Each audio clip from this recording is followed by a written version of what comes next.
मी अत्यंत थोडक्यात एक 4-5 मुद्दे फक्त मांडतो जे राज्य सरकारशी संबंधित आहे.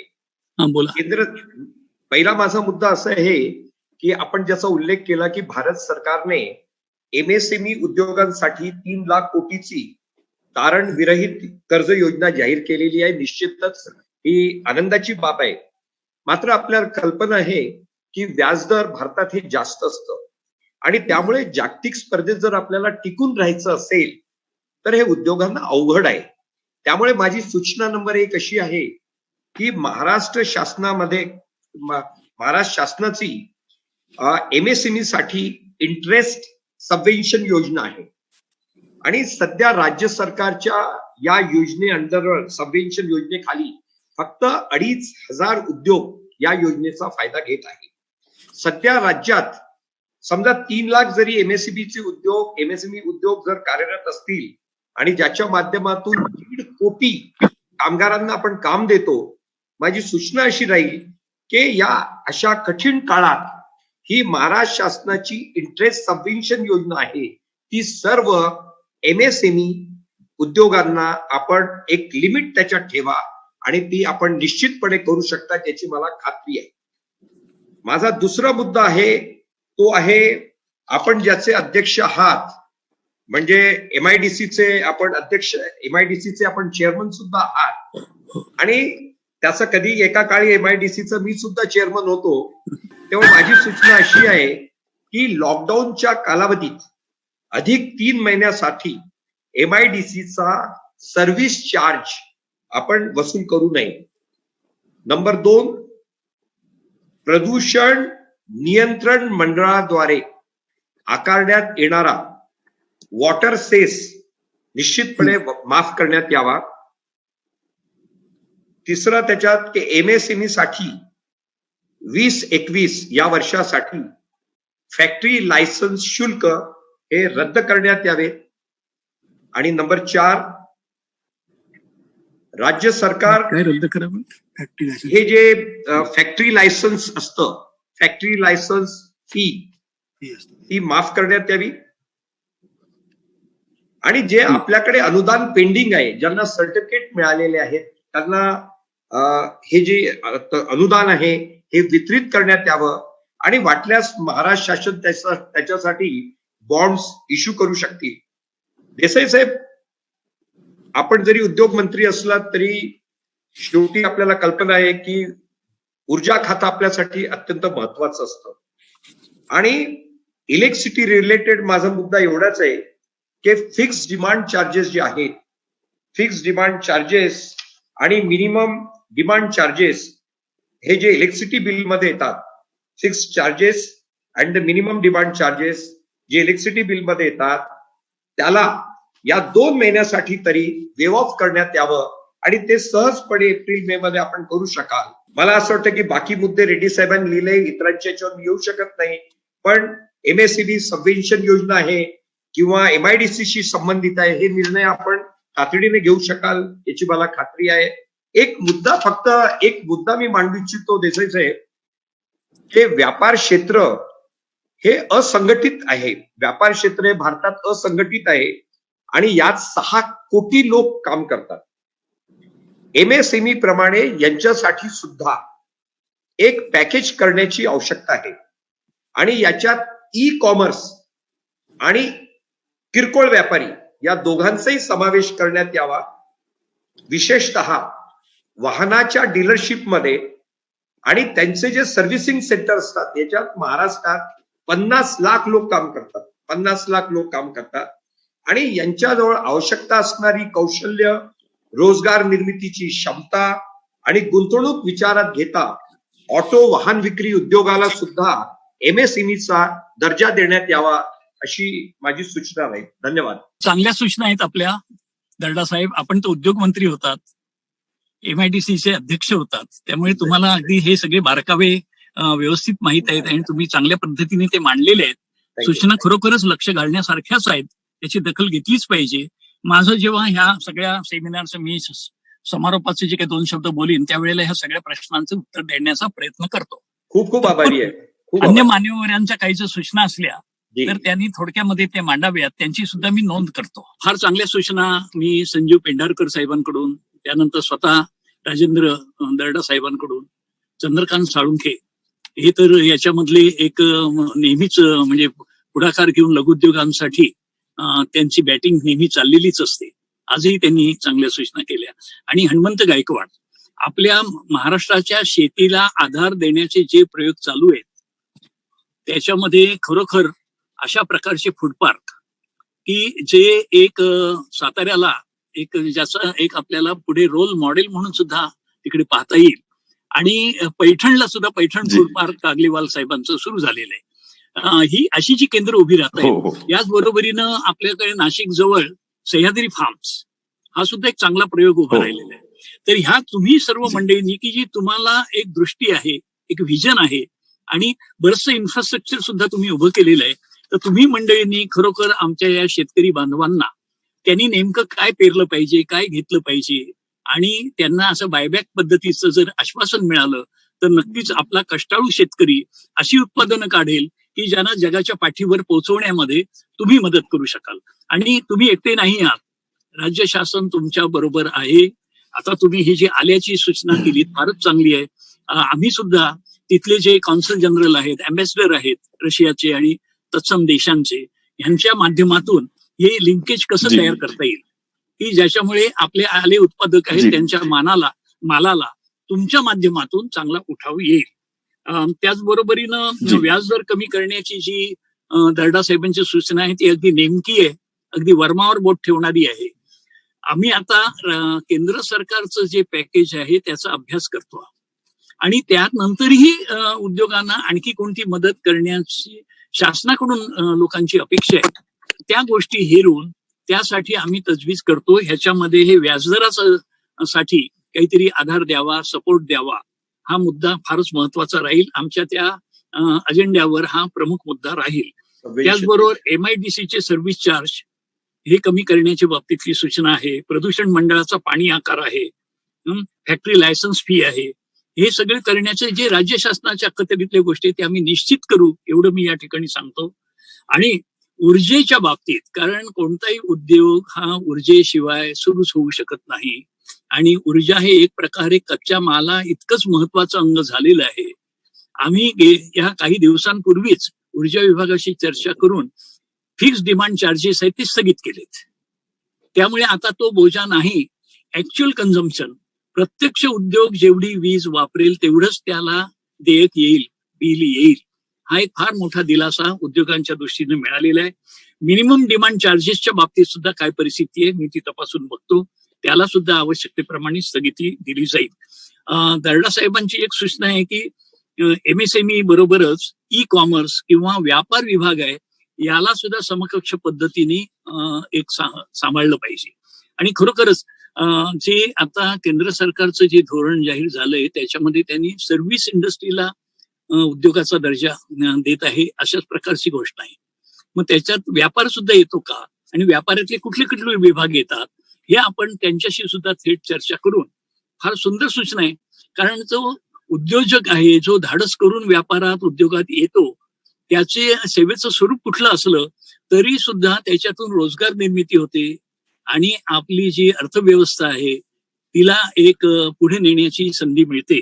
त्यामुळे ह्या व्यापार विभागाला आणि ई-कॉमर्स यांना MSME प्रमाणेच आपण प्रोत्साहन दिली पाहिजेत. ही सूचना अत्यंत रास्त आहे. साळुंखे साहेबांनी एक्झिट प्लॅन, नंतर परदेशी गुंतवणूक, छोट्या उद्योगांना त्याच्यामध्ये स्थान असावं, कृती दलाने काय करावं, बंद उद्योगांसाठी काय आणि महापरवाना याच्याबद्दल मी बोलतोच आहे. आणि मी याच्या बाबतीत एकच सांगेन की आम्ही या कामाला लागलेलो आहोत. आताच आमच्या कृती दलाशी आणि वरिष्ठ अधिकाऱ्यांशी वेगवेगळ्या देशातले जे गुंतवणूकदार आहेत त्यांच्या वाटाघाटी सुरू झालेल्या आहेत. ह्या प्रगत अवस्थेत आहेत आणि त्याच्यामध्ये प्रमुख देश कोणते आहेत? अमेरिका, इंग्लंड, जर्मनी, जपान, दक्षिण कोरिया, तैवान ह्या देशांचे उद्योगांचे प्रतिनिधी आणि त्यांची शिष्टमंडळ किंवा त्यांचे सल्लागार, कन्सल्टंट हे अधिकारी वर्गाशी बोलत आहेत. त्यांना जसे जसे ह्या वाटाघाटींमध्ये प्रगती होईल त्यांना जर इथल्या स्थानिक पार्टनरची गरज असेल तर आम्ही निश्चितच इथल्या स्थानिक उद्योजकांची आणि त्यांची गाठ घालून देऊ. म्हणजे चंद्रकांत साळुंखेचं तर समाधान नक्कीच होईल की अशा प्रकारच्या पार्टनरशिप ह्या अस्तित्वात आले पाहिजेत. आपल्या लघुउद्योगांना जर एखाद्या विदेशी गुंतवणूकदार हा भागीदार मिळाला तर दोघांचंही या ठिकाणी एक काम सुरू होऊ शकतं. तेव्हा आम्ही आता काय केलेलं आहे, 40,000 हेक्टर जमीन MIDC कडे आज तारखेला तयार आहे, सुविधांसह तयार आहे. भूखंड आहेत, वीज, पाणी, रस्ते यासह 40,000 हेक्टर जमीन महाराष्ट्रातल्या सर्व जिल्ह्यांमध्ये मिळून ही नव्या गुंतवणूकदारांसाठी आज आम्ही सज्ज ठेवलेली. याखेरीज समजा MIDCच्या बाहेर त्यांनी त्यांच्या निवडीची एखादी जमीन ठरवली असेल, त्यांच्या आवडीची जमीन असेल आणि ती आता काही तिचं संपादन झालेलं नाही, तर आम्ही अशी केले पास थ्रू अशी एक पद्धत आहे. त्या पद्धतीने महाराष्ट्र शासन त्याची अधिसूचना काढेल, ती जमीन औद्योगिक जमीन म्हणून जाहीर करेल, तिचं संपादन करेल वाटाघाटीनी मालकांकडून, शेतकऱ्यांकडून आणि त्या उद्योगाला उपलब्ध करून देईल. अशा प्रकारची एक आणखी व्यवस्था आहे जी MIDCच्या बाहेरच्या जमिनींसाठी ही उपयुक्त ठरेल. त्याखेरीज आतापर्यंत आपण फक्त भूखंड देत होतो मोठ्या उद्योगांना, आता आम्ही तयार शेड्स करून द्यायचे ठरवले. त्यामुळे MIDC स्वतःच्या गुंतवणुकीतून अशा भव्य शेड्स ठिकठिकाणी उभारू शकेल उद्योगाची गरज बघून, आणि त्या ठिकाणी प्लग अँड प्ले या पद्धतीने उद्योग आपले यंत्र आणून उत्पादन सुरू करतील. म्हणजे जमिनी घ्यायच्या, मंजुरी करायच्या, नंतर इमारत उभारायची, याच्यात जो वेळ जातो तो त्यांचं थांबेल आणि लवकरात लवकर प्रत्यक्ष उद्योग सुरू होऊ शकतात. याखेरीज प्रत्यक्ष जे गुंतवणूकदार आमच्याशी या वाटाघाटी करतो आणि त्याच्यातलं गांभीर्य, त्याचा सिरियसनेस दिसल्यानंतर आम्ही एक उद्योग मित्र या दर्जाचा अधिकारी त्यांना जोडून देऊ. त्या पहिल्या दिवसापासून त्यांचं प्रत्यक्ष प्रोडक्शन सुरू होईपर्यंत हा उद्योग मित्र अधिकारी हा त्यांच्या बरोबर राहील आणि त्यांच्या सगळ्या बारीक बारीक ज्या अडचणी असतील त्या सोडवायचं. 1 पॉइंट कॉन्टॅक्ट, एकाच ठिकाणी त्यांना ती सगळी उत्तरं मिळतील आणि मदत मिळेल. याचबरोबर आम्ही महापरवाना जे काही जाहीर केलेलं आहे की महाराष्ट्रात येणाऱ्या नव्या गुंतवणुकीसाठी कुठल्याही परवान्यांसाठी थांबायची गरज नाही. त्यांनी आमच्याकडे भूखंड नोंदवला, त्यांचा प्रस्ताव आमच्या उच्चाधिकार समितीने एकदा मंजूर केला की तात्काळ एक महापरवाना देऊ की तुमचं प्रोडक्शन तुम्ही सुरू करायला हरकत नाही. हे प्रोडक्शन सुरू झाल्यानंतर इतर कायद्यांप्रमाणे जे काही परवाने घेण्याची गरज असते ते हळूहळू देता येईल. अगदी सर्व परवाने मिळाल्यानंतर उत्पादन सुरू करायची जी आजची परिस्थिती आहे त्याच्यामध्ये हा मला वाटतं क्रांतिकारक बदल आहे. आधी तुम्ही काम सुरू करा एकच परवान्याने आणि नंतर बाकीचे परवाने देऊ, अशी एक आम्ही तरतूद केलेली आहे. अनेक जण आणि आता पण उल्लेख झाला की बरेच स्थलांतरित मजूर हे गेलेले आहेत, मजुरांचा तुटवडा पडेल. तर त्याच्यात त्याचे 2 बाजू आहेत. परप्रांतीय मजूर जर निघून गेले असतील तर मला असं वाटतं स्थानिक बेरोजगारांना ही एक संधी आली आहे. आपले जे बेरोजगार लोक आहेत त्यांनी ही संधी सोडू नये. ही संधी पुन्हा पुन्हा येत नाही. आणि उद्योजकांना, गुंतवणूकदारांना आमची विनंती राहील, नवे आग्रह राहील की जिथे हे लोक गेलेले असतील निघून कामगार, त्यांना आपण थांबा सांगत होतो, ते थांबू शकले नाही, त्यांना त्यांच्या गावी जायचं होतं, ते गेलेले आहेत. त्यांच्या रिक्त जागांवर स्थानिक भूमिपुत्रांना नेमून टाका, त्यांना घ्या. आणि ह्याच्यामध्ये जर काही अडचणी असतील त्या सोडवण्यासाठी शासन फक्त बघत राहून किंवा सल्ला देऊन नाही गप्प बसणार. आम्ही एक इंडस्ट्रीयल एम्प्लॉयमेंट ब्युरो उभी करत आहोत. हे पहिल्यांदाच होतंय आणि याच्यामध्ये अनस्किल्ड, सेमी स्किल्ड, स्किल्ड अशा प्रकारच्या वर्गवारीमध्ये कामगारांची नोंद केली जाईल जे काम करायला इच्छुक आहेत. आणि उद्योगांची गरज लक्षात घेऊन त्यांच्याकडे हे कामगार पाठवले जातील. त्याच्यातून त्यांनी निवडावेत आणि ठेवावेत. त्यामुळे अशा प्रकारचं एक ब्युरो आम्ही जे स्थापन करतोय, लेबर ब्युरो, ह्याच्यामध्ये कामगार विभाग, आमचा उद्योग विभाग आणि स्किल डेव्हलपमेंट विभाग ही तिन्ही खाती मिळून हा ब्युरो स्थापन करतायत आणि चालू करतील. त्यामुळे उद्योगांमधल्या कुशल कामगारांची जी टंचाई काही ठिकाणी जी जाणवते ती नक्की दूर होईल. खरं तर स्किल किंवा ज्याला एज्युकेटेड मॅनपॉवर म्हणावे, ही महाराष्ट्रा इतकी दुसरीकडे कुठेही उपलब्ध नाही. आज मितीस महाराष्ट्रामध्ये दरवर्षी 10 लाख पदवीधर पदव्या घेऊन बाहेर पडतायत. हे निम्न शाखांचे आहेत. त्याच्यामध्ये आर्ट सायन्स कॉमर्स प्रमाणे ऍग्रिकल्चरचे आहेत, इंजिनिअरिंगचे आहेत, मॅनेजमेंटचे आहेत. असे हे पदवीधर शिकून बाहेर पडतायत. एवढं मोठं प्रशिक्षित किंवा सुशिक्षित मनुष्यबळ भारताच्या इतर कुठल्याही भागामध्ये दर वर्षाला उपलब्ध होत नाही. महाराष्ट्र गुंतवणूकदारांना आकर्षक का वाटतो? त्याच्यामध्ये एक तर इन्फ्रास्ट्रक्चर आहे, एक औद्योगिक वातावरण आहे, कम्प्लीट इकोसिस्टीम आहे इंडस्ट्रीची आपल्याकडे, आणि कुशल मनुष्यबळ सुलभतेनं उपलब्ध होणारा प्रदेश म्हणून महाराष्ट्राकडे बघितलं जातं. म्हणून आपण महाराष्ट्राला म्हणतो मॅग्नेटिक महाराष्ट्र. एक लोहचुंबकाप्रमाणे तो ह्या गुंतवणुकीला खेचून घेतोय. आणि मला खात्री आहे की आपण सर्वजण आहात, असे असंख्य आणखी उद्योजक आहेत.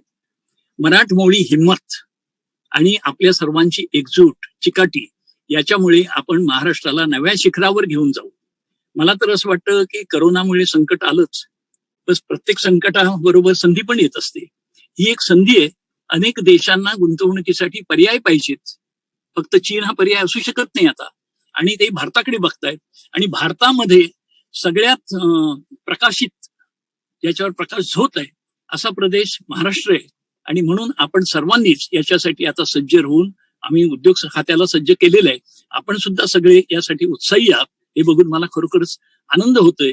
असे परस्पर सहकार्यानं आपण येणारी प्रत्येक गुंतवणूक ही इथे उद्योगामध्ये रूपांतरित करू, ती परत जाऊ देणार नाही, अशा प्रकारचं काम करू. आणि तुम्ही ज्या प्रकारचे आम्हाला आश्वासन दिलेलं आहे, आमच्या बरोबर आहात, सगळ्या अडचणी सोडवण्यासाठी राज्य शासन तत्पर आहेच. स्वतः मुख्यमंत्र्यांनी आम्हाला या बाबतीत अनेक वार बैठका घेऊन काही सूचना केलेल्या आहेत. आता आम्ही निम्न देशांचे जे महावाणिज्य दूत आहेत, कौन्सिल जनरल्स, अँबॅसिडर्स, यांची मुख्यमंत्र्यांसमवेत बैठक लावतो.